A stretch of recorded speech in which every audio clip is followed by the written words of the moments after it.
Hi there, welcome to Wait Wisdom. Tonight I'd like to talk about change, how we go about change. Change is central to our life ambitions, but often we say things like, I'm going to do this in the future, or I'm going to stop doing that, and we assume that that decision is going to carry forward into new behaviour. But decisions are ephemeral. They don't always, in fact they seldom lead to different behaviour.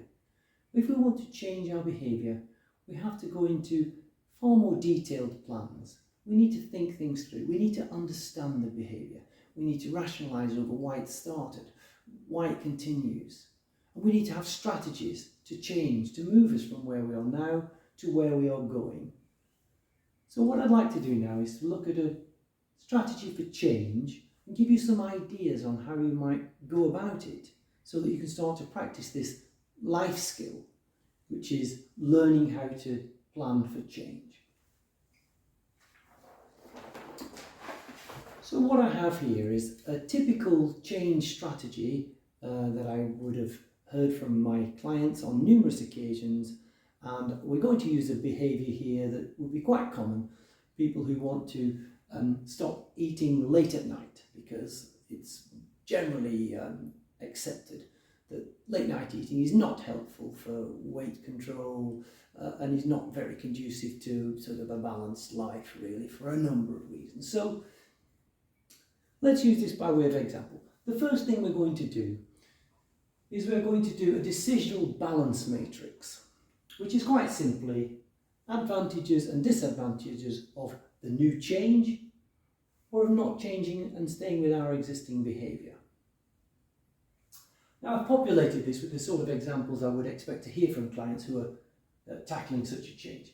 So the advantages of change, they might suggest, are it would aid their sleep, which I should think it would, because eating late at night primarily disrupts sleep. It would encourage breakfast, quite possibly, because they would feel perhaps hungrier in the morning. May well help them to lose weight, and it may make them less tired and fatigued in the daytime. The disadvantages may well be they might miss the late night snacking to which they become accustomed. And there might be other disruptions to their routine, such as TV viewing, that might also be difficult or problematic for them or other people in the family. It's very important we think about the disadvantages, and rather than brush over them or sweep them under the carpet or imagine that they won't transpire at all, you need to be fully cognizant of what is coming. Otherwise, you're unlikely to succeed. Similarly, we need to consider no change. People focus on the cost of change or the difficulties of change or the advantage of change, and they tend not to consider no change. What will be the cost of no change? What will be the disadvantage? What will be the advantage of no change? This is equally as important. This is decisional balance. What happens if I do this? What happens if I do this? So they may consider the advantages of not changing is it feels comfortable and I don't have to change. We don't like change. We like status quo. So change is challenging. And if we can avoid it, we generally do. The disadvantages of no change, it could be more weight gain. It could be more daytime drowsiness. And this person could feel trapped in their behaviours, which is psychologically very challenging. Okay, the next thing we want to do then, once we've done our decisional balance and we understand a little bit more about what the advantages and disadvantages will be, we want to consider how did this behaviour start? This is the genesis of the behaviour. There's a reason for everything. All our behaviours occur for reasons, and we have to figure it out. This is very important. Unless you know this, you can't start. Because if you don't understand the behaviour, you've very little prospect of changing it. You'll just keep coming straight back to it. Why are we maintaining the behaviour? It started for this reason, but maybe that reason now no longer exists. Maybe now it's just become habitual. Maybe now we continue doing it for another reason. Whatever. What we're going to think about now is how important is it that we change? Where does this sit with all the other list of life's competing priorities, where is it in my number of strategies of things I'm trying to change, all that's going on in my life, where does this one sit? I'm going to give it a weighting. Once I give it a weighting, I can give it corresponding priorities. The next thing I'm going to look at is self-efficacy. So self-efficacy means how confident am I that I can change? And we're going to rate it 1 to 10, and we're going to determine what are my prospects of change? How confident do I feel I can do? I also want to consider the cost of no change. What will happen if I can't change or don't change? What is the cost to me or others? Rarely do we consider this. We only think about the drawbacks and the disadvantages of changing, but we don't think what are the drawbacks and disadvantages of not changing, of staying the same. This again is at the core of decisional balance. You must fully consider this. Next, what are my barriers to change? What will stop me from changing? And if you don't think there are barriers, you clearly haven't thought this through. There are barriers, and there will be barriers you've never even considered. And if you don't fully rationalise them, you won't be able to change, because you won't be expecting them, you won't have strategies for them. So think about what barriers you will have to overcome, and then we can develop strategies to overcome those barriers. Finally, you can now ask yourself, once you have all of this information and you've considered it properly, should I attempt to change? Now that might seem like an odd question to ask, particularly when you're doing a behavioural change project.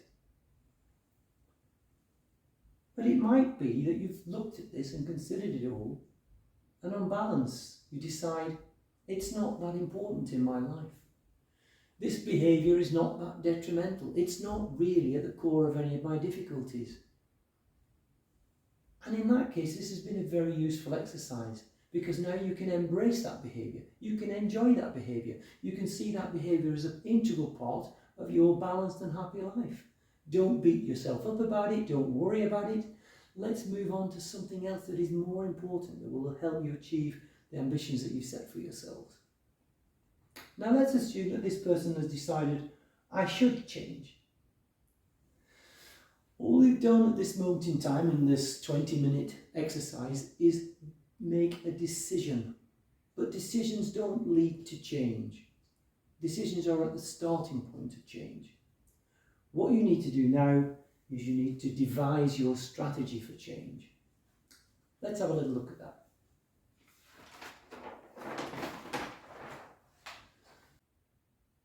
So using this example of eating late at night, I've got together some ideas that my clients have mentioned they've used in the past to help them by way of change strategies.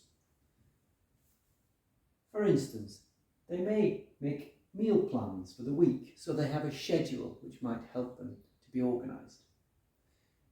They may have a preparation that they start cooking at and set an Alexa reminder so that they have this routine adhered to. They may try to have breakfast and lunch plans.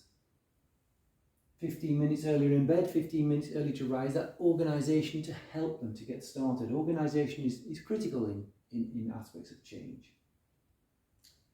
They may plan for afternoon snacks so that they're starting to get orderly, so that when they arrive home, dinner time at 6 or 7 o'clock is going to be more appropriate and their appetite is going to be ready for it. They might decide to make sure that they run this by their partner and other family members, to make sure that this is not going to disrupt other family members and going to become a point of friction within the family. Get some good books, incentives to go to bed and start to read. They may want to canvass ideas from friends, people at work, colleagues, this sort of thing. What have you done in the past when you've tried to tackle this? And very importantly, prepare some plans for relapse, so that when things go wrong, and relapses will happen, you have a plan to deal with them and to come back on track. So this is our plan for change. So we've identified a risky behaviour, we've examined that, understood it, we've decided we want to change, and now we've built a strategy for change. So I'd like you to think more about change as a structured, organised process rather than a decision. I hope this has been helpful, and I hope you can try this out on some changes that you'd like to make in your life to help you to achieve things that you want to achieve in life. Thank you very much.